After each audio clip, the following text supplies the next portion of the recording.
Let's talk about Angie. Angie! Oh, Angie!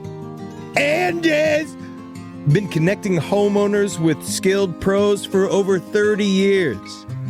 And they've made it easier than ever to tackle home projects. Their nationwide network has experts in everything from plumbing and landscaping to roofing, remodels, and more. You can read verified reviews and request and compare notes to find your best price. So join the millions of homeowners who use Angie to get the job done well. Download the Angie app today or visit ANGI.com. Courage. I learned it from my adoptive mom. Hold my hand. You hold my hand.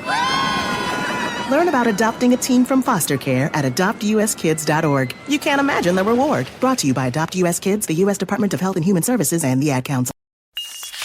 There's no place to escape to. This is the last podcast. On the left. From your grave. That's when the cannibalism started. What was that?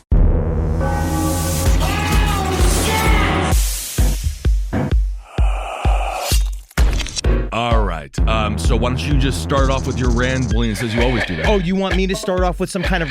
You always start off with your rambling. I always start off with some rambling. You don't think that it's a genuine capture of our conversation as three friends who've known each other for 20 years? Yeah, that is very true. Maybe it is. Maybe it's not. Well, ramble on then. Oh, God. I tell you what, I am 5 pounds lighter from... I know. We'll talk about this on Side Stories. I don't want to ruin Diana's lunch. We have a can't very believe special you. guest here today. I want to be classy. I want her to feel You don't want to talk supported. about Fat Boy Zabrowski being not forced to eat cream, but he couldn't resist. Therefore, there was some liquid runs that We'll get happened. into it on Side Stories. Jackie had a birthday celebration. Long story short, I was sick for a long period of time. I had to miss You know our you episode. can't eat cream. But I also tried to call in from the toilet Oh my to God. the radio show, and All right. it was too busy. I know. I had a lot of calls because they felt so bad for me. Welcome to Last Podcast on the Left, everyone. I am Ben, hanging out with Henry and Marcus. And we have a very special episode for you all today. The Last Drive-In with Joe Bob Briggs. You've seen it. You love it. And who do you love the most? It's Darcy the Mail Girl, a.k.a. Diana Prince. She is on the show with us. Thank you so much for hanging out with us three weird, sweaty men. Yeah. Oh my God. I am so honored. Thanks for having me. You know, this seriously, Diana, this is so cool. I feel like what you bring to Last Drive-In is like, yeah, Joe Bob, you write the script, and he knows everything about movies, blah, blah, blah, blah, blah. No, we love Joe Bob. Seems like you're kind of criticizing Marcus a little bit as well. A bit. He's the Joe Bob of our podcast. I'm Darcy the Mail Girl. Yes, you are. But Diana, your encyclopedic knowledge of horror films at the Last Drive-In comes across so crazy that we wanted to have a little bit of a discussion about summer horror films for Last Podcast on the Left, and I couldn't think of another horror movie expert that I would want on here to help guide us and educate the audience as to what the hell a summer horror film would constitute. What are the hard rules of a summer horror film, and what are some of the best in the catalog? To me, I love a summer camp film. Like, I just love that feeling, and you can't really relive summer camp that easy anymore, but you can kind of live through that genre, which is, I don't think there's a summer camp movie I don't enjoy, really. I'm going to say, I agree with you, Diana. I think we need to see male and female nipple. Of course. That's a summer movie because it's hot out there. Oh my God, I better take my shirt off. You know, there has to be something that is sensual about a summer horror film. I mean, I think that's a good element. I think it's a common element. Short shorts, no bras. Not mandatory, but I definitely enjoy it for sure. Yeah, I mean, I think anything that evokes the feeling of summer, that evokes like either the fun of summer or just the general temperature of summer, something that feels hot, you know, especially like a Dog Days summer movie. Like, it's got to feel real hot. I was talking about this with Natalie because that's my thing, right? Because to me, summer horror films are, because what I remember from as a kid, it's like the tentpole summer films. Like something about that, like something you eat a lot of popcorn watching. You know what I mean? Like in my head, a summer monster movie is a lot of, it's like, because that's where we put us during day camp, where they didn't know what to do with us because I was in Queens, right? So there was no outside area, so they just put us in the movie theater and we just would watch whatever was there. And that's what I remember. It's like, it's actually, it's hot outside, but where I am inside is actually very cold. For example, not a summer horror movie, The Exorcist takes place inside, kind of rainy. However, I'm going to say the entire Jason Voorhees Friday the 13th series, all of those are summer films. You've got skinny dipping, you've got water, you've got counselors. I used to watch those literally every single night during summer. I'd watch a different Friday the 13th. So those to me are the ultimate summer. I agree. I hate watching them during like October and stuff. A lot of people consider them Halloween movies, but no, to me, it's summer. It's so funny because I feel the same exact way. Friday the 13th are not attached to a time period for me. I like summertime specifically, though. I mean, like in terms of not watching them around Halloween. I don't feel like watching them during the Halloween season. But are you, Diana, a person that goes through, like, do you go through franchises? Like, are you one of those, if you start a franchise, you have to finish it? Is that just my OCD? If I've never seen it before, maybe, but not generally. Like I'll watch 6 and then I'll watch 4 and then I'll go to a different one, different franchise altogether. I'm fine with that. So that's probably you. It's too kinky for me, man. I got to do top to bottom. Like it's always thorough and from 1 to the remake, and I don't know why. Well, yeah, I mean, if you just top right in with Saw 4, you're going to be totally confused. Why are they cutting this man's penis off? I need to know the backstory. I mean, that's the point.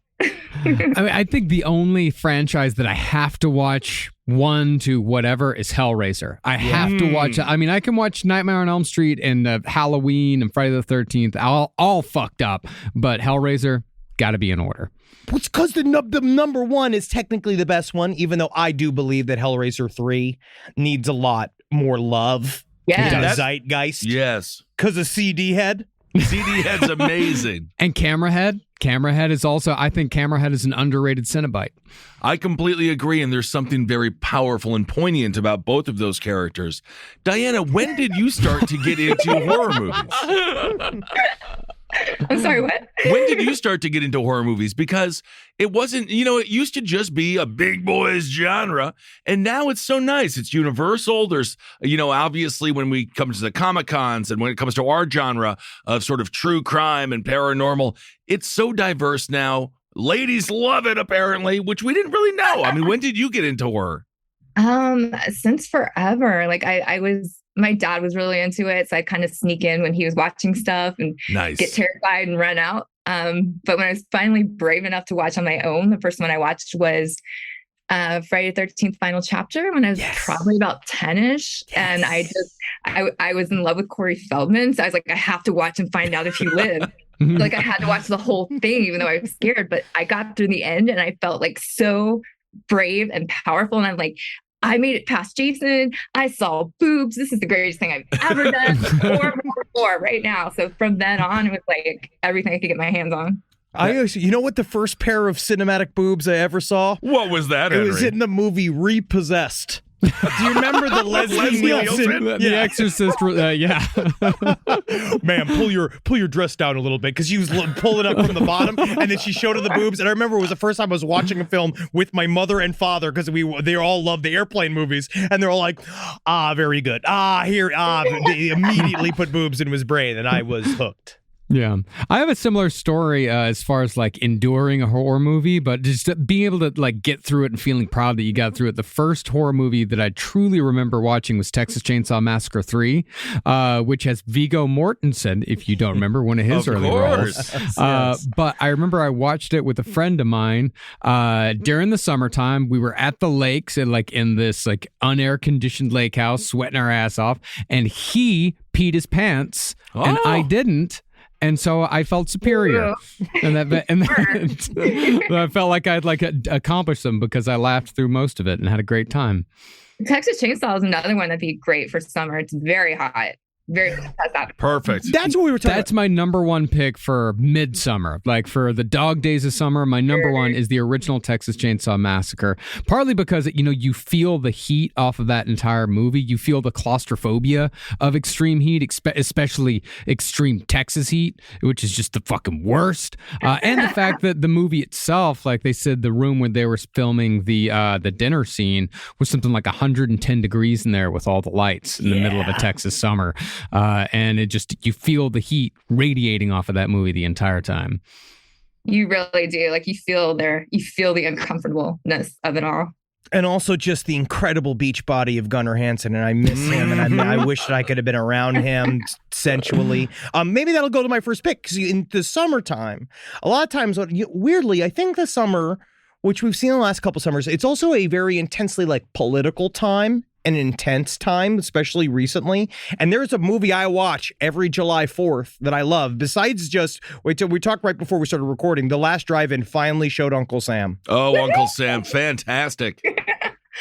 Dude, you have no idea how I had to fight for that, because not everyone is a fan of cheesy 90s flicks like I am. And I was just, that is such a must watch at July 4th for me. So I was just so excited we got to show it finally. I love that movie. As 90s babies, we were blessed. We had some fantastic films that you would just go, and this was back in the day for you youngsters out there. You used to have to go to a place called Blockbuster Video. Oh, yeah. Or Family Video. And you would pick Hollywood. or Hollywood Video, and you would pick the horror film based upon the cover, which was never indicative of how good the movie was. Not necessarily. But sometimes it slid in, but I also find Uncle Sam had a kick-ass freaking cover. But the 90s had a rash of films that were all based upon fear of having a job. There was The Dentist, Ice Cream Man, Dr. Giggles. Oh, the best. Oh God, I'm so excited. Tell me more, baby. But July 4th, I love to watch Tales from the Hood. Because Tales from the Hood has a full-on, there's something about it, before a July 4th party, I always find myself turning it on in the morning. I watch it as soon as I wake up with a bowl and a cup of coffee. Oh, nice. Because there's something about the bracing reality mixed with the high theatricality of that movie, where it is genuinely still very frightening. It is also got one of my favorite tropes in any film ever, which is puppets being dangerous. Anytime a small toy is dangerous, I love it. Maybe it's because I'm small as a person, and I like the idea of everyone being scared of me. Sure. And if I put on a full photorealistic Chucky costume, I'd scare the fuck out of a bunch of people. You'd scare the hell out of me, that's for sure. But I just love that movie. There's just something about it. It has a cultural importance, and it's got a great ensemble cast, and it's just fucking, and it's brutal. What would be your go-to if you have to choose July 4th, Diana Prince, Darcy the Mail Girl? What are you bringing? What are you bringing to Joe Bob? Well, I mean, Uncle Sam was my number one, but if we're excluding that, then I Know What You Did Last Summer is another go-to. They're like a double feature.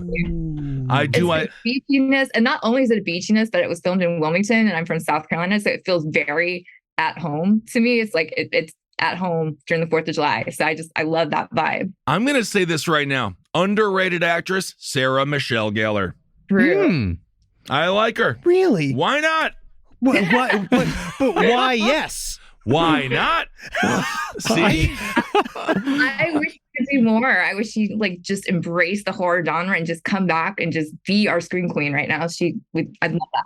I agree. I Know What You Did Last Summer. She was in the remake of the Grudge, right? She was also in that. Yes. Yeah, and of course Buffy. That's a horror TV show, so she's got a pedigree. Right, she had a run there, but she kind of abandoned it. So time for her to come back. Realize we need her there. See, I like the American Grudge as much as I like the Japanese Grudge. Sometimes that doesn't always work. Same thing with Ring, right? The Ring, I actually thought that the American remake was actually better than Ringu. Whoa, but that's controversial. I don't know why. Maybe it's just because I like Naomi Watts. I think she's a great actor. Sure. And then also it was very, very scary. Dana, let me ask you a question. Why do you feel like some of these, that type of actor, like Sarah Michelle Gellar and those people, why are they so afraid to embrace their genre roots? I think it just forever had this stigma that it's not real cinema. There's people that are known, whose names I won't mention, who are very much considered scream queens and stuff, who hate horror and kind of look down upon it and are not proud to be known that way. And that's super unfortunate because if it's up, like, I wouldn't want to do anything but that. Like, to me, it's amazing. Be proud of that. Realize how much of a fan base there is that just lives for it, you know, and be proud to be part of it. Kind of brings me to my first film that I want to mention. It stars, oh my God, she's one of our friends, Jennifer Aniston. Oh, we're so close with her. The Leprechaun. Leprechaun is a fantastic film, totally underrated. So you're bringing Leprechaun. I love Leprechaun. Out of March. It's a March film. Oh my God, whatever. That's fair. It's definitely not a summer film. That's what I'm saying. It doesn't matter. Jennifer Aniston. She's barely in the film and she disavowed it. She's not barely in the film. She didn't disavow it. Why? She kind of did, yeah. She did? Yeah. Why? But and I think one day she'll realize that it's her ultimate role. Like, I think it's of her best role. Yes, I agree. I love her forever because of Leprechaun. And she looked very summery in it. Like, she had her like shorts on, her LA Gear sneakers, and she seemed very summery, early summer. And that's what I'm saying. I mean, this is the thing. I will say Kissel's brain is timeless. And he's actually never quite sure what day or week it is. That is true. So I think that's actually very appropriate. You could have a St. Patrick's Day film in the middle of summer. Yeah, why not? Well, there's no rules. This isn't Scream. Well, my first official pick, you know what? And I'm going to go a little bit backwards here. My end of summer pick actually is Scream. Because Scream is, first of all, Scream is a blockbuster movie, which is the definition of a summer movie. I believe it did come out during summer. And for me, the end of summer, it came out during December, actually. It came out in December. No shit. Yeah. So you're fucking wrong, Marcus. Where's your script? Where's all your answers? This is why Diana's here. Regardless, maybe it came out on video in summer because I remember seeing it for the first time in summertime. Go ahead. No, Diana, when did it come out? Summer in Australia, right? So that counts. There you go. I suppose so. All right, cool. I grew up in Australia. Nobody knows that, but I grew up in Australia. They have rocks there too. Regardless, I do feel like it. Like, it feels like a summer film to me, at least. Like, it feels like that, big blockbuster hit, and that transition into September, I don't know. I mean, even though I'm almost 40, that's still like school time. And Scream is such like a high school movie, and it feels like the beginning of the school year when all the possibilities are there and nobody said no to you asking them out on a date yet. Well, technically that is so much more wrong than mine, because by definition, if it's a school movie, it can't be a summer movie. Well, it's an end of summer film, because that's the one thing I do want to talk about. This is the transition time, right? Because I feel like people get a little bit, I think the old word is that people get upset, right, about this Halloween taking over this time period. But I say, fuck you. Fuck them. More Halloween, that's what I say. You know what else technically needs more representation is Thanksgiving, sure. But fucking Halloween, we need this time period. Absolutely. And so Halloween owns the last week of August to the end of October. If anybody says anything different, I mean, what are we going to do? I want to get into a shirts off fight with you. I'm right there with you. But that's why I think Scream's an appropriate choice, because it's about the transition. That's right. Absolutely. Well, that's an interesting point when it comes to horror, the genre. It does show transition. Oftentimes puberty is involved. And there's a lot of different changes that go on with the characters in horror movies that represent our own personal lives. Diana, what is an example of a horror film that shows a transition from the lead character to the mostly heroine that they turn into? That's what's so awesome about the genre that does not get enough respect, is how, as you mentioned, Diana, it's empowering. You know, I mean, it really is an empowering genre for women. Obviously, there's a lot of content that is triggering. There's sometimes some abuse, but the revenge is amazing. I know. I mean, sometimes that's very cathartic. I've definitely talked to a lot of people that have gone through, sexual assault and whatnot, and they'll watch I Spit on Your Grave over and over again to just feel that hell yeah revenge thing that they can't get in real life. So that's very empowering. For me, it's Alice in Nightmare on Elm Street 4. She starts off so shy, so scared, can't look at herself in the mirror. And then at the end, she's kicking all the ass. So I love her and relate to that so hard. that definitely empowered me when I watched it the first time. It's really interesting because I actually rewatched 4, and I really just forgot how much I love that movie. This is Dream Warriors, right? No, it's not Dream Warriors. It's the next one. What is it, Diana? Dream Child. Dream Master. Dream Master. There we go. Dream Child is 5. Yeah. Child is 5 because that's my most watched of all of the franchises. I think I've watched it's The the Nightmares the most. best. Yeah, well, 3 and 4 are the ones I've watched the most of Nightmare, but Nightmare is my most watched franchise next to Hellraiser and Phantasm. Phantasm is my favorite franchise because you get to watch them age in real time. That was fantastic. It's a hell of a choice. That's what I like. But in terms of transition, this is the other transitional, because I want to talk about this. My number one transitional movie from summer to fall is Poltergeist. Oh my goodness, that girl was haunted and she died. She died. She had a disease. No, she said that she died because of the movie. What happened, Diana? You don't think so? There's some oh Lord, y'all need to just Google that. Didn't she get murdered? There's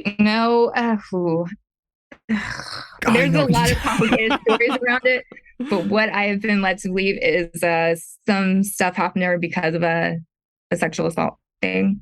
Yeah. Oh, I didn't know. I thought that I thought Carol Ann, didn't she have like a kidney disease? Oh, wait, which one? They actually both got. I thought we were talking about Carol. So that is kind of what look it up. I don't want to talk too much about it. Plus, I don't want to be incorrect with my facts.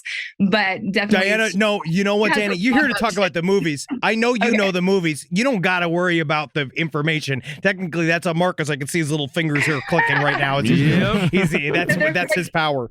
There's the real official story of her, and then there's the thing that people kind of know that kind of put it out there. So it's like, how much is rumor, how much is not, which is right. Right, you know, but so still, we'll go with kidney for her, and then the sister was actually murdered. She was murdered, Wow. right? Yeah. You could see the worried look on Marcus's face as he's now learning the truth of what happened to Carol Ann, which is actually very. I can. It's one of those where like there's an official cause of death, and then there's a read between the lines cause of death, and it's quite horrific.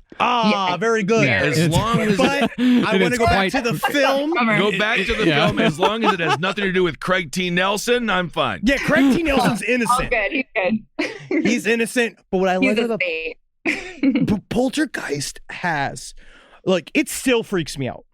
To this day, it creeps me out. Like, I don't know what it is about that movie, and I don't know if it's because you start the movie sort of in the comfortable hands of Steven Spielberg. Like, you definitely are in it's his film for a little period of time, and then it becomes a Tobe Hooper movie, where you see you feel that kind of sense of familiarity, the way that Spielberg can, more than anybody else. Like, if you guys don't know, Tobe Hooper directed Poltergeist, but Steven Spielberg executive produced it and had a very heavy hand when it came to how that movie got done.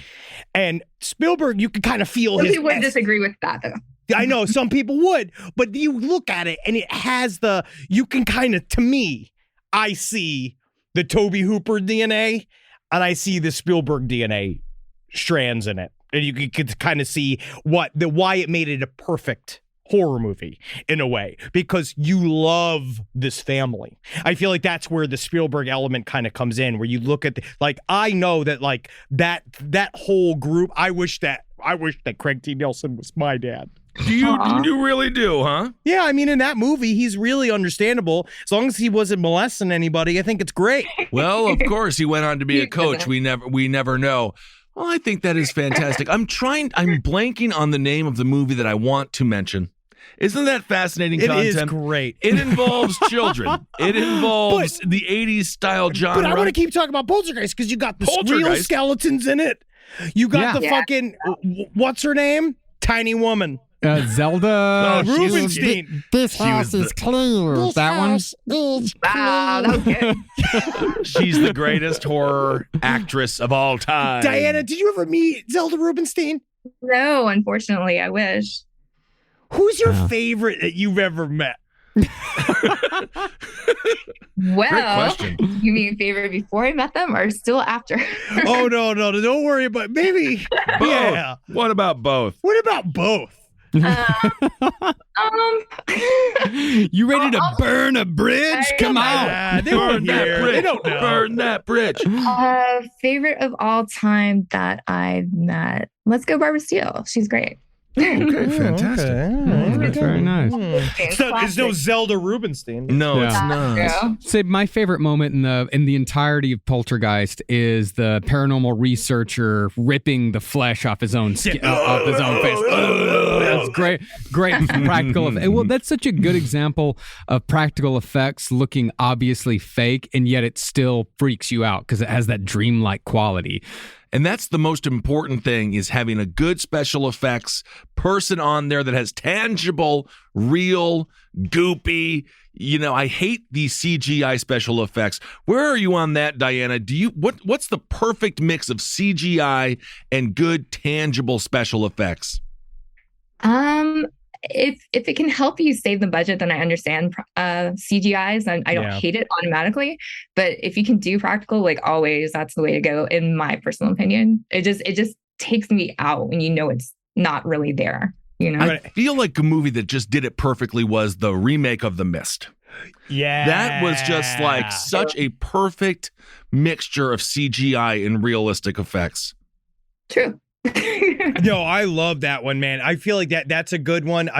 But hey, Dana, put it to you. What do you think's the best digital effects you've seen in a horror movie? Because I might put I might put Drag Me to Hell. Yeah, Drag Me to Hell. I would put there. That's close, but it was kind of I still feel like it was over top, but they did. I think. Well, the final scene, they dodged a little too much CGI, but that's all right. What movie does it right, Diana? Just pure CGI? Yeah. Like, what do you think? Like, what's one of you're like, yeah, that's pretty good, besides Hogzilla? Hogzilla. Practical in there too. Yeah, I do. Yeah, they have that one big hog head in it, which is pretty fucking sweet. Oh Lord. Any like ghost type movies? Let's go like House on Haunted Hill remake, maybe. Very good. I did that one. You and Natalie, my wife Natalie, is obsessed with that movie. I was shocked how good it is. Yes, she loves that remake because I'm on your side, Diana. Where there's certain types of horror remakes I like. Like I love the Evil Dead remake. That was something I was going to mention as far as CGI done right. I think didn't that one use a fair amount of CGI? Well, it had gallons of good blood in it. Yeah, real blood. Yeah, it was a good mix, a good example of a perfect mix-up. Yeah, well, I think that was 10 years ago. I know, dude. Why did I feel like that would just happen like last summer? Isn't that crazy? I think when it comes to ghosts, CGI is better. Agreed. In many ways, because that's the one time that it can be superior, I think. And 13 Ghosts. I almost chose 13 Ghosts as one of mine because I absolutely love that movie. Choose it. But no, I got a better one. Okay, I was going to say The Frighteners, very fun, and that's also that's a summer movie, right? I don't know. That feels more like a fall movie to me because everyone's wearing jackets. I'll give him this. That one, jackets, huh? No, that one, I'll give him that if he wants to have that one. Yeah, I got Leprechaun and Frighteners. If you want to stay in the realm of Peter Jackson, though, I would argue The Dead Alive is a pretty good summer film. It's romantic. Or would that be more spring? Fuck! It doesn't matter. Live from your grave. Have a packed schedule this fall? HelloFresh has your meals covered with a weekly selection of over 30 recipes and more than 70 convenience items, all delivered to your door. Skip trips to the grocery store and count on HelloFresh to make home cooking easy, fun, and affordable. That's why it's America's #1 meal kit. Every HelloFresh recipe includes ripe, just-picked produce that travels from the farm to your door in less than a week. HelloFresh is 25% less expensive than takeout and is even cheaper than grocery shopping, too. HelloFresh isn't just for dinners. Shop HelloFresh Market for quick breakfasts, wholesome snacks, and even desserts. You'll find everything you need to satisfy your craving without stepping foot in the grocery store or mini-mart. I love HelloFresh. I like the chicken chicken recipes, and I certainly love to eat them and give some to my dogs. Go to HelloFresh.com/LastPod16 and use code LastPod16 for 16 free meals across 7 boxes and 3 free gifts. That's HelloFresh.com/LastPod16 and code LastPod16 for 16 free meals across 7 boxes and 3 free gifts. A roast as dark as the night, perfect for fueling the cryptid research and mad ravings required for your podcasting. Don't mind the red eyes, he's just trying to warn you of the bridge. The bridge. Finally, from the caffeine-addled brains of Spring Heel Jack Coffee and Last Podcast on the Left, we bring you Mothman's Red Eye Blend. Yes, delicious Panama beans. Go to lastpodcastmerch.com to order yours today. This podcast is brought to you by Squarespace. Squarespace is an all-in-one website platform that helps you stand out online. Yes, that's right. You don't have to smash your face with a hammer. You can just start a business. It's got everything you need on Squarespace, from securing your domain to building a professional site and showcasing your work all in one place. Let's say you want to show everybody how you can carve your ribs out of your lower abdomen so that you look more like a Ken doll. That's amazing. You can bring your vision to life with AI-powered design or curated templates, plus flexible editing tools that helps you create something that truly reflects your style, especially if you are somebody that is trying to corrupt the young men of America. That's what Squarespace is really going to help you. Squarespace makes it easy. It makes it easy for you to put all that together, and you just go to Squarespace and do it all. Thanks, Braden. Head to squarespace.com/left for a free trial. And when you're ready to launch, use offer code LEFT to save 10% off your first purchase of a website or domain. Hey there, everybody. Is your cell phone bill too much money? Are you getting that bill and you're like, hey, what is this? I can't believe for what? For 5G? Are you crazy right now? $100? I don't even barely got any bars when I'm just sitting in my living room, okay? You don't have to deal with that anymore. Are you ready for this? $15 a month. That's right, $15 a month on Mint Mobile. Yeah, baby. Get their wireless plan, because they're just sitting there on the T-Mobile 5G network, and it's just $15. Your whole life, you're just paying all this money every month. You're like, why? Where's it going? It's going to these phone companies that are robbing you. So go to Mint Mobile. Let them help you talk to your mom. So get your new wireless plan for just $15 a month. Go to mintmobile.com/LPOTL. That's mintmobile.com/LPOTL. Cut your wireless bill to $15 a month at mintmobile.com/LPOTL. That's it. There's no catch.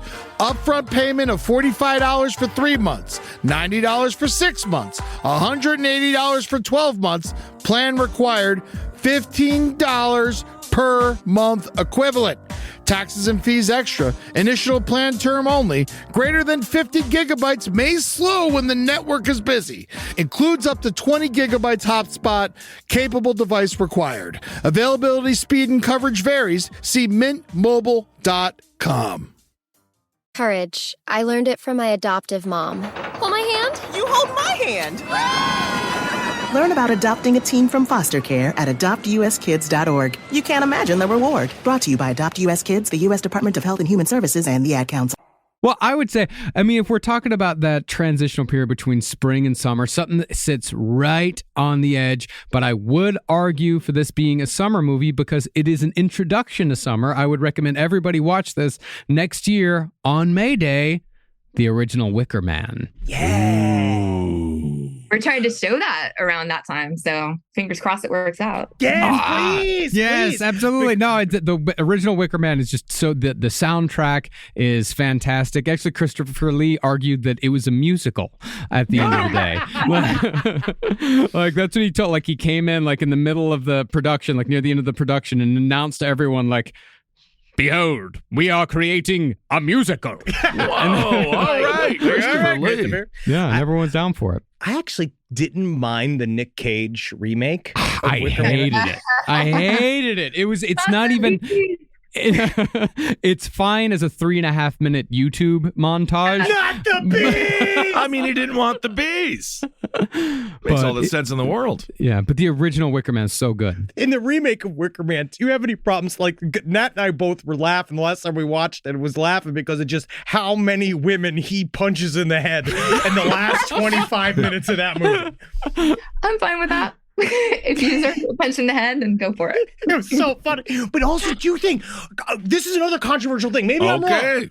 I think they took the bees scene out of the movie for digital streaming. Did they?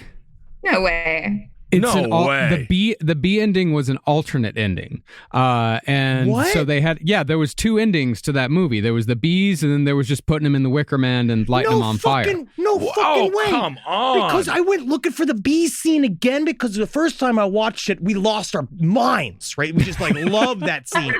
It's a brilliant scene. But I haven't seen it since because I thought they cut it out like they did with the sad song in Muppets Christmas Carol. They cut that out too? Yeah, they cut the sad song out of it because kids hated it. I mean, who cares? It's not for, not everything is for the kids. Everything is, man. Everything's for the TikTok generation, man. Speaking of Wicker Man and summer, I'm going to go with Midsummer. That's a good one. Now, is that a fucking summer movie? It is. It's literally called Middle of Summer. It is. Yeah. That one counts. And they also Yeah, it burn does people. count. And they dance Yeah. around. And also, Wicker Man, the location of the original Wicker Man is Summer Isle. And Christopher Lee's character is Lord Summer Isle. Oh. Diana, what's your favorite cult movie? Cult movie? Like that style of witch cult, I guess folk horror. You'd put that in. Yeah, Sure. folk horror. Surely. Oh, cult? That's a tough one, though. Not a genre I love. Yeah, it can go in and out. I just recently watched V on Shudder, the VIY. That was actually surprisingly very good. And it is one of the first Russian language movies that were allowed to be distributed outside of Russia. That's not for me. You know what? I'm going to say best cult movie, horror film of all time. And if you fucking disagree with me on this, Diana, you are allowed to disagree with me because you can do whatever you want. But if Marcus and Henry do, then I'm going to quit the show. It's Rosemary's Baby. Sure. Oh, God. Oh, God. Disagree so hard. I hate it. Whoa! Wow. You don't like Rosemary's Baby? Hate it. Why don't you like Rosemary's Baby? This is unbelievable. It's just, I had heard so much about how great it was, and then I went and watched it, and it's so boring, and nothing happens, and it's not scary. I just hate it so much. I'm so mad at it. Wow. Fascinating. Because of TikTok. Yeah. That's what I'm saying. You're blaming TikTok? TikTok did it. That's what happened. She's used to the sound bites. Okay. I love the slow burn. Yeah, I'll say I love Rosemary's Baby, but in that same, I guess, realm, that same arena, what do you think of The Sentinel? It's not my favorite either. I'm not a big... Sentinel I love The Sentinel so much. I was just going to say, a great thing we get to do on our show is show things from all genres. Even if I'm not a fan, I'm happy. I think we might be getting to show that soon. So I'm happy to use other people to it, even if I'm not the biggest fan. Same with the Changeling kind of love the Changeling. I was very vocal about how I'm not a huge fan, but I know lots of people are. So I'm glad we get to show it and give people a chance to figure it out for themselves if they're fans. I will say, Diana, I think that the Changeling's kind of boring as well. That one I do think is boring. But what I would the Changeling. But this is why I like Last Drive-In, because I feel that truly my tastes are directly split between Diana and Joe Bob. And that I think that there are movies that are Joe Bob movies for me that I love. Sometimes there are just atmospheric movies that I just like being on in the background. Rosemary's Baby to me is a party movie. You know what I mean? It's a movie you put on a screen with no audio and you have music playing and it's just one of those things that kind of plays in the background during a Halloween party. That's what I would do. But these standards have changed. Yeah. I mean, The Sentinel, it's a fantastic film if you think about Beverly D'Angelo. Yeah.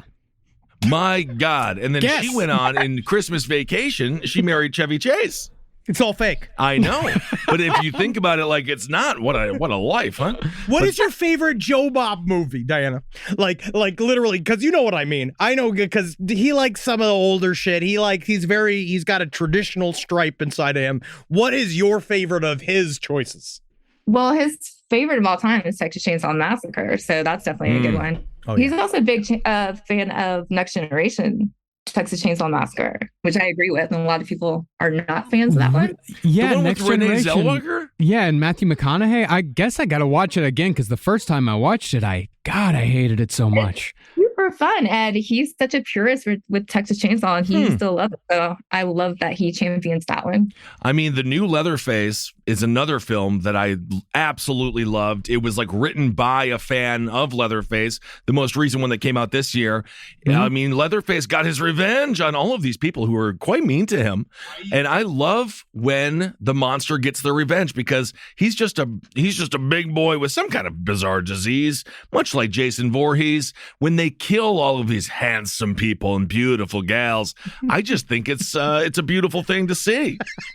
I had so much fun watching. Me and Carolina just had we just sat on the couch and just spent an hour and a half going, Go Leatherface, go Leatherface. Yeah, look at all the blood, Oh, the bus is full of blood. It's a blood bus. Fuck yeah. Diana, I don't know if did you see the new remake of Leatherface? Did you see Leatherface? Well, are you talking Leatherface or the Texas Chainsaw Massacre?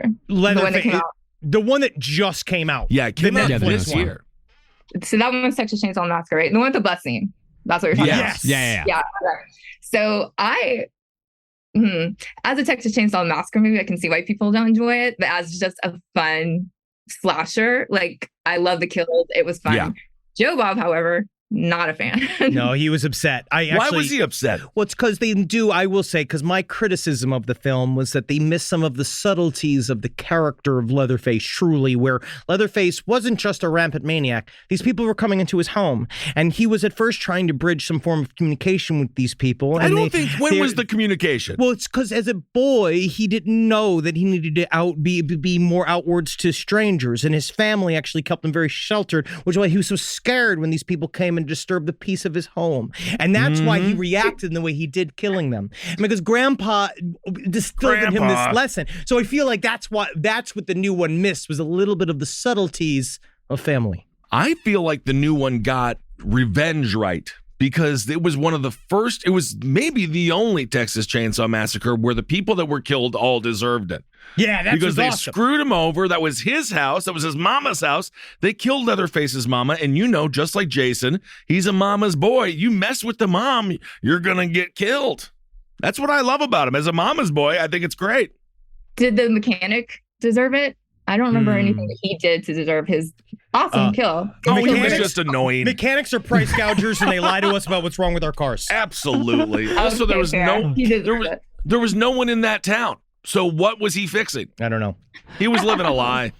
What I loved about the new Texas Chainsaw Massacre, is that it was so goddamn visceral. Because when you watch the original Texas Chainsaw Massacre, which is not just one of my favorite horror movies, but one of my favorite movies in general, the famous thing about the original Texas Chainsaw Massacre is that there's very little gore. There's very little blood, and you don't see most of the kills. It's grimy atmosphere. Yeah, it's super grimy atmosphere, just makes you feel gross, and it scares the hell out of you because it's in broad daylight.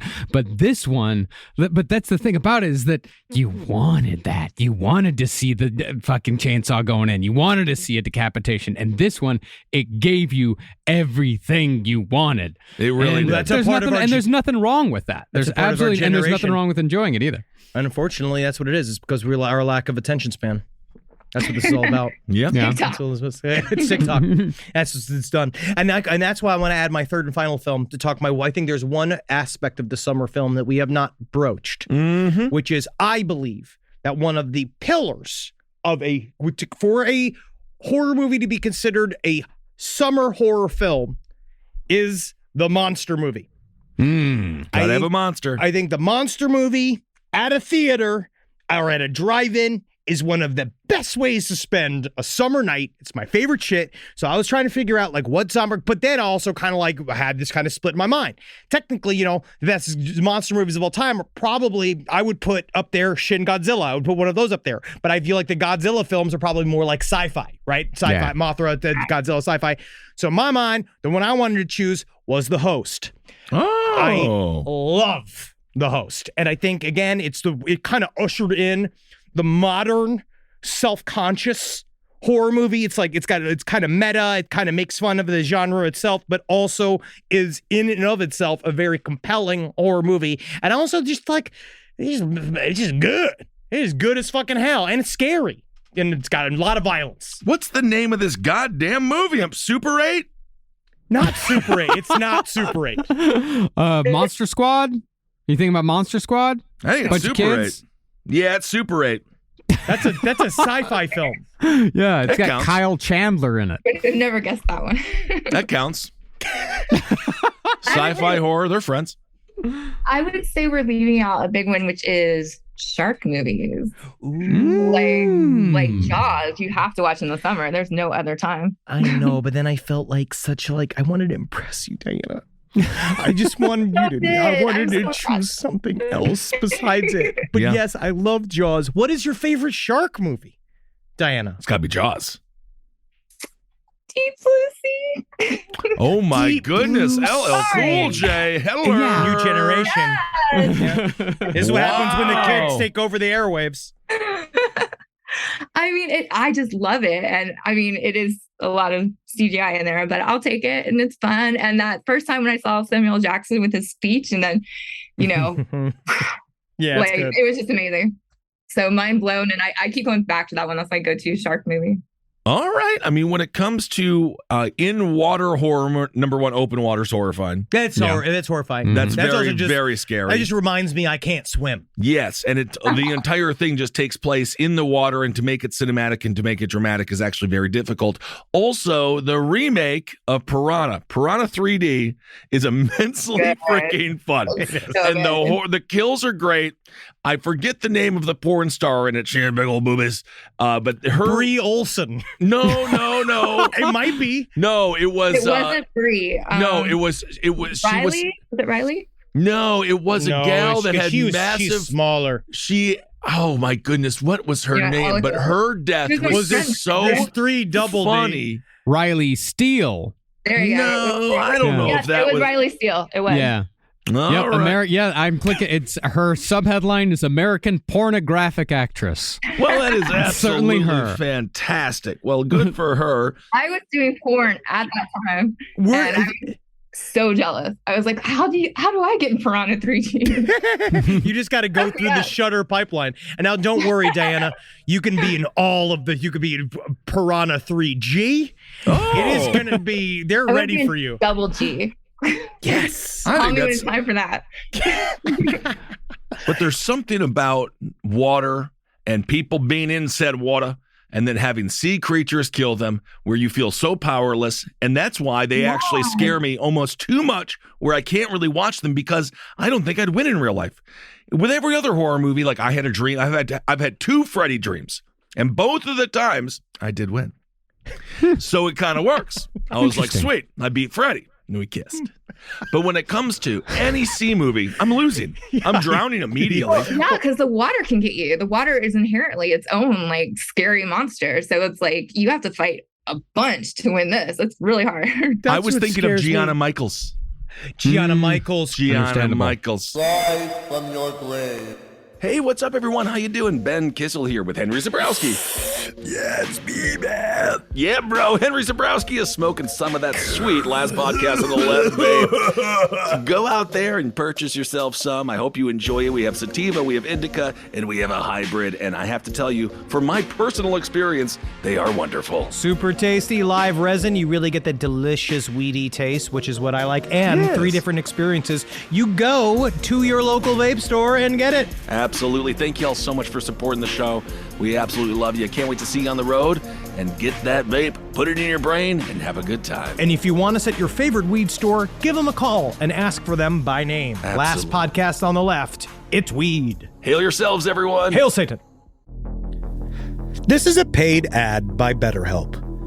You know, stigma shows up in a lot of different places. I know I had to explain to my handyman about the devil imagery in my home. I had to explain that in our home, El Diablo es bueno.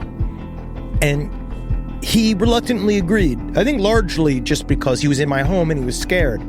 But over time, he began to see, the devil can be my amigo. See, even in 2026, stigma can get in the way of a lot of things, right? My handyman almost didn't put up my floating media cabinet, right? You got to get support for your mental health.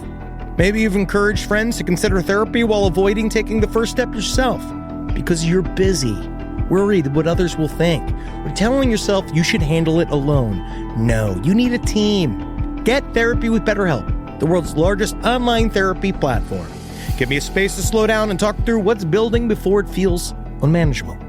So let's take a short questionnaire to identify your needs and preferences, and BetterHelp will handle the initial therapist matching work for you. Their industry-leading match rate means BetterHelp typically gets it right the first time. Feel confident knowing BetterHelp therapists work according to a strict code of ethics and are fully qualified. So don't let hesitation hold you back. Find support with BetterHelp. Sign up and get 10% off at betterhelp.com/lastpod. That's betterhelp.com/lastpod. It's obvious we love true crime, but it does make us feel a little paranoid about what's out there, as it should. And that's why it's so important to get a home security system that gives you peace of mind. With SimpliSafe, you can stop crimes before they even start using their AI-powered cameras to identify threats on your property and alert US-based live agents to take action. Like arriving in a helicopter in the night, coming down from the helicopter, zipping down and breaking through the windows with their big axes, and going through the house, ripping through the walls, finding the criminals. It's easy to do. SimpliSafe has been a game changer for us. And the best part, there's no long-term contract. We've used it since the very early days of SimpliSafe here at LPN, and it keeps us safe, doesn't it?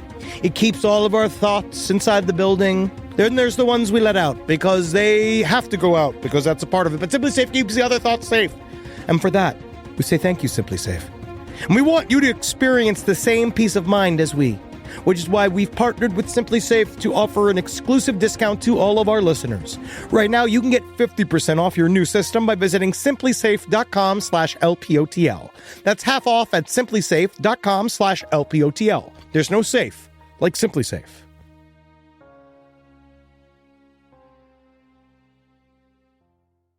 Back to school season. You've got the new backpack, the folders, the 17 highlighter colors.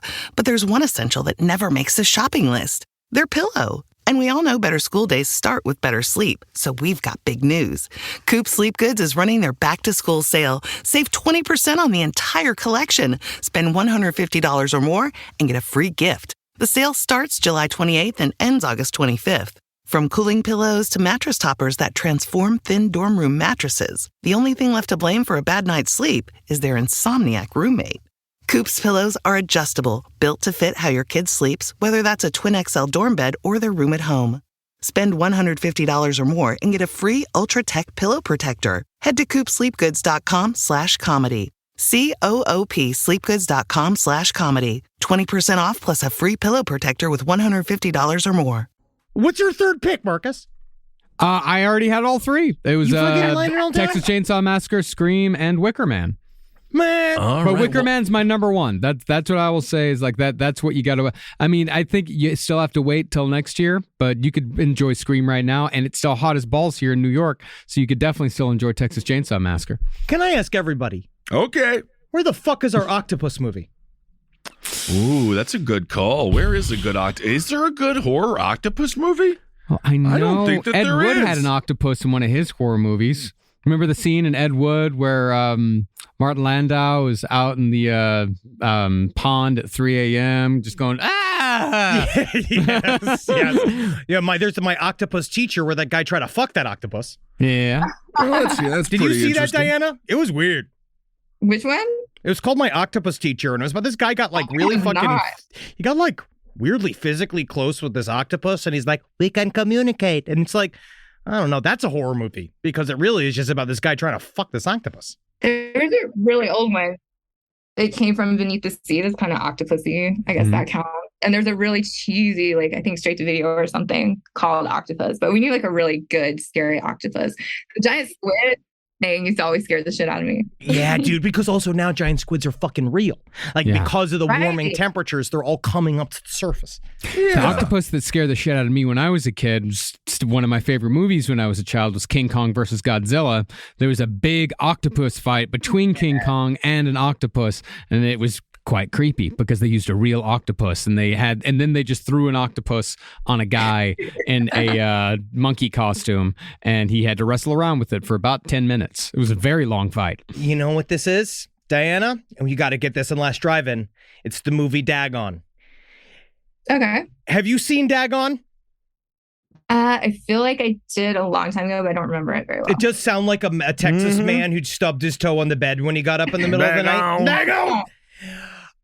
But I no, definitely remember people recommending it to me, so I think I checked it out, but I have no strong memory. That's what I'm seeing here now because it's Stuart Gordon, who we all love. And this might be a good B-side. This might be a good one for because in Last Drive-In, do you guys talk about what goes up first and what goes up second? For sure, yeah. Like, this is a good second movie. Those are the ones I generally like more. Yeah, me too, because they're the super weird ones. Well, Diana, when it comes to your work, what movie would you recommend that you were in that people should watch this summer? Plug that shit. Plug that shit. Dude. Absolutely. I'm not plugging anything I've ever done. Just stay away from it. Evil Bong 666, perhaps? Hey, come on. I liked it. Evil Bong 888 just came out, and it is my biggest role I've ever done, and they named me Tom Atkins. And my whole motivation for being in it is to be able to afford streaming services and feed my pet lizard. So there's that. Hey man, fantastic! That's movie making. Are you trying to get into more movies now? Like I know you joked about it before. You wanted. Not at all. Like I've never considered myself like an actress. I kind of just do things that are fun. Mostly I come in for quote unquote cameo kills. Yeah. I just did one. Oh, can I talk about this yet? I don't know. I signed an NDA for something coming out in October, wink, wink, where I got a really fucking cool kill. And that's awesome. But that's, Diane, I'm the same way because I always wanted to be like, seriously, anybody who's making a horror movie, get me in there just to be murdered. I absolutely love it. Exactly. It's so fun. And so I got to be killed by a very legendary character in this one, so that's just amazing, and you'll see it. I promise you. Fantastic. That's so fucking awesome. Well, all right, Diana Prince. This was so cool, Darcy Diana. the Mail Girl. This means so much to us. Thank you for fucking hashing it out with us, talking some movies. I hope that our audience can go and go download this shit, go buy. Absolutely. You know what I want to press, honestly? Fucking buy a Blu-ray. Yeah, I watched. Buy Blu-ray. I've been buying Blu-ray lately as well, and I'm loving it. I think it's time to get back to physical media and get back into it. You get higher quality film transfers, and they can't take it away from you. Because I just had that happen to me. I bought Dune on iTunes. Man, that's supposed to be mine. And they took that away from me. It's true. Joe Bob's a really big advocate of physical media. He's very exactly for that reason. It's you quote unquote own it, but it could go anytime. And also they can edit it anytime and take out whatever they want. And it's a whole different movie. I'm also currently stalking your Instagram page, and I'm really upset that you got to meet Danhausen. He's a fantastic pro wrestler. He's like this. He's got this character where he's like a horrible magician, and he keeps on being like, "I put a spell on you," but then the wrestlers are like, "No, you didn't." That's it. But if Diana knows, I think that you might even you'd probably like wrestling even more than you like horror movies, right? No. Horror person, definitely, for sure. You got that wrong, you fucking idiot. Yeah, she likes me better than you. Nice. Definitely, I love wrestling, and I want to incorporate it as much as I can. Every season, it's how about this wrestler? How about this wrestler? Let's have Chris Jericho on all the time. Why not? Oh, he's a real stud muffin, that Chris Jericho. He's very handsome. I saw him. He's super knowledgeable though. I'm just, the first time I met him, it was cool, you're a legend, whatever. But then he started talking about he really got me with which my favorite go-to summer that isn't Friday 13th is Sleepaway Camp 2.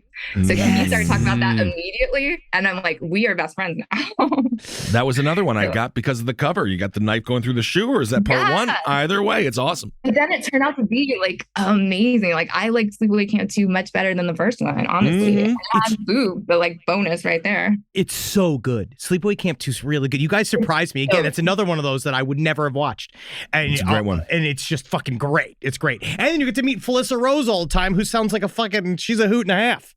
She is just the best. Her energy and just positivity is just amazing. She was there in the first when we did the first marathon, and I was so scared, and I didn't know she was going to be there. And I walked out, and the Felissa Rose sitting in the lobby getting ready to ride to the set with me. I'm like, talk to you. But she was so nice, and she helped me get through it. And she's the best. That is fantastic. I try to communicate with Bill Moseley, who's like also like that's one of those two. But I felt like, man, he must get so sick of the fat men. I saw him like, in the being airport. nervous around him. Like he's going to be like, Mr. Moseley, I did well in your films. I was so scared of him. Like for the first 10 times I met him or so, I'm like, you are very scary, sir. Even though he's like the nicest person in life, all I can see is his characters. So I'm like, okay, stay away. That's the thing. Is to think about that. If you're married to Bill Moseley, I mean, Diana, you probably like this because you like these guys scary. But it's like Bill Moseley, like him being like, good night, like him like kissing you goodnight. It's like it's a lot. That's very scary to be up close to those lips. I love it. I was up close to him. I saw him at LAX and I gave him a big old hug. But he was totally uncomfortable. You're 6'7", 300 pounds, so they have to take your hug. Well, maybe he thought I was like Leatherface. Well, this has been fantastic. Thank you so much, Diana. And thank you so much for keeping horror alive and well. It's amazing. Joe Bob is still at it. And it's so cool. Yeah, it's just fantastic. That's the best genre that has ever existed. Is there anything else you want to plug? You want to tell people where they can find you at? Was there anything you want them to see? I'm not a big plugger. Just our Halloween specials in October if you want to check it out. Oh yeah, we will. It's a good time for it. And I'm gonna live watch it because that's why I always like. I was like, see, it's the only time I've used Twitter in the last like year, 2 years because I absolutely hate that thing. But I use it for Last Drive-In because it's the only. Appreciate that because that was a part of the thing that we planned. It just kind of happened when the like internet broke, quote unquote, when we did the first marathon, and I just went online trying to get everybody to like hold on until like we came back and fixed everything, and it just became a tradition then. So like I live tweet during the whole freaking show always. So thanks for being part of that. It's just so cool. The hashtag Mutant Fam is out there. We know that we got a big crossover, and I can't wait to see everybody at the Last Drive-In. Absolutely. All right, everyone. Well, thank you so much for listening to this special bonus episode. Not bonus, it's just a special episode. It's just an episode, man. We did this. Check out everything Diana Prince has been a part of, even if she doesn't want to be proud of it, because she should be proud of it, because Diana, you did great, amazing work.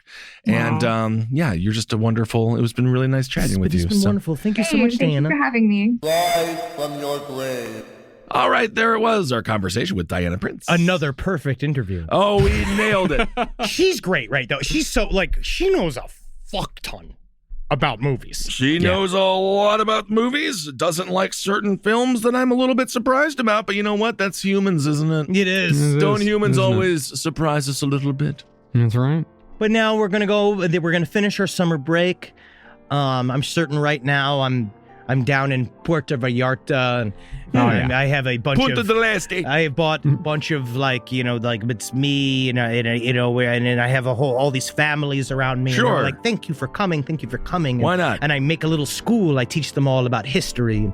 And that's what I'm doing for my summer break. What are you doing for your summer break, Marcus? At this moment, when this episode is released, I'm going to be in Vermont. In the forest. Vermont? Yeah, dude, I fucking love Vermont because that's where all the forests are and the trees. And I just get trees because I need trees. I love trees. I might be around trees also, or I might be around some big earnings. Gambling. Are you just going to spend the entire summer break gambling?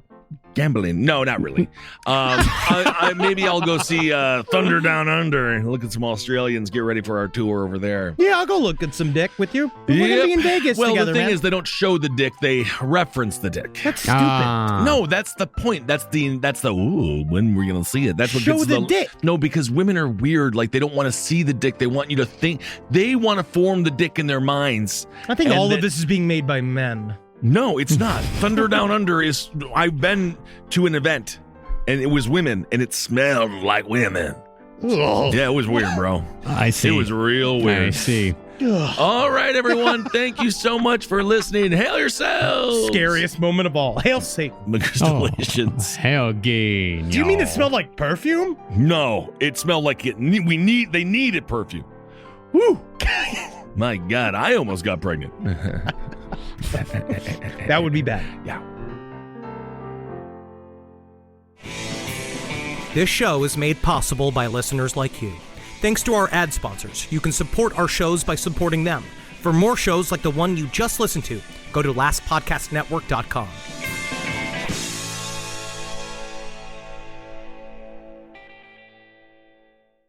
back to school season. You've got the new backpack, the folders, the 17 highlighter colors, but there's one essential that never makes the shopping list. Their pillow. And we all know better school days start with better sleep, so we've got big news. Coop Sleep Goods is running their back-to-school sale. Save 20% on the entire collection. Spend $150 or more and get a free gift. The sale starts July 28th and ends August 25th. From cooling pillows to mattress toppers that transform thin dorm room mattresses, the only thing left to blame for a bad night's sleep is their insomniac roommate. Coop's pillows are adjustable, built to fit how your kid sleeps, whether that's a twin XL dorm bed or their room at home. Spend $150 or more and get a free Ultra Tech pillow protector. Head to coopsleepgoods.com/comedy. COOP sleepgoods.com/comedy. 20% off plus a free pillow protector with $150 or more. Hey, listeners. Marcus, Ed, and Henry here. It's a little bit of an announcement. You loving all the episodes of Last Podcast on the Left lately? Well, listen, now you can get even more from us. Squeeze it out of us. If you want to hear new episodes ad-free and unlock access to Last Podcast on the Left 7 days early, subscribe to SiriusXM Podcast Plus on Apple Podcasts or visit SiriusXM.com/Podcast Plus to start your free trial today. Do it.